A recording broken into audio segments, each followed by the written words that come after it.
based on the two companies you just mentioned, the stark difference between those two companies, remember, ConocoPhillips has no refining. As a result, quarter business was still very, very well, despite maybe prices not back up to their prior all-time highs.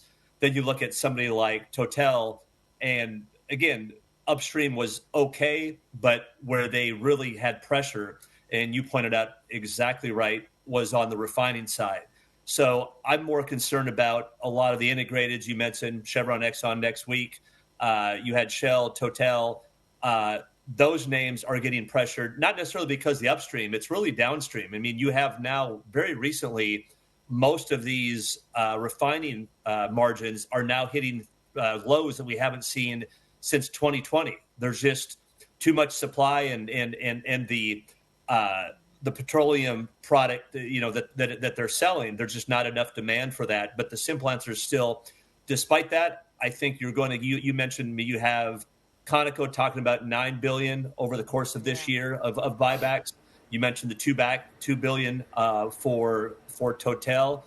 Shell announced $3.5 billion between now and through January. So I do think they can continue to buy back, but these companies that have a larger refining presence are going to be much more pressured, I believe, through at least probably the next year.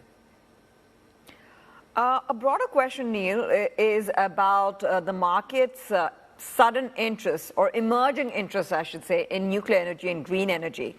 Of course, we heard that big announcement from Google, and I wonder whether or not there would be relative preference that the market would have versus old energy players and the new energy players that are focused on investing in nuclear energy, because of which some of these companies are actually going in for buybacks, signaling to the market that, look, we still have faith in the business. That's right. I think there's going to be a need for both. I think for anybody, I think they're fooling themselves if they think they're going to get rid of fossil fuels even in the next decade. I think you're going to need oil, natural gas, all the above.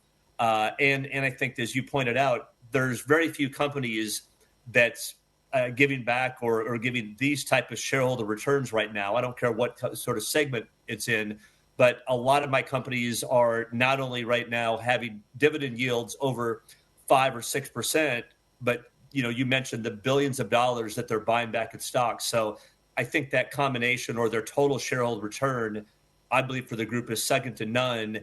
And I just think the base demand for the amount of power that's going to be needed over the next decade, you're going to have fossil fuels. At some point, maybe we'll wean away from that, but I don't think that's anytime soon.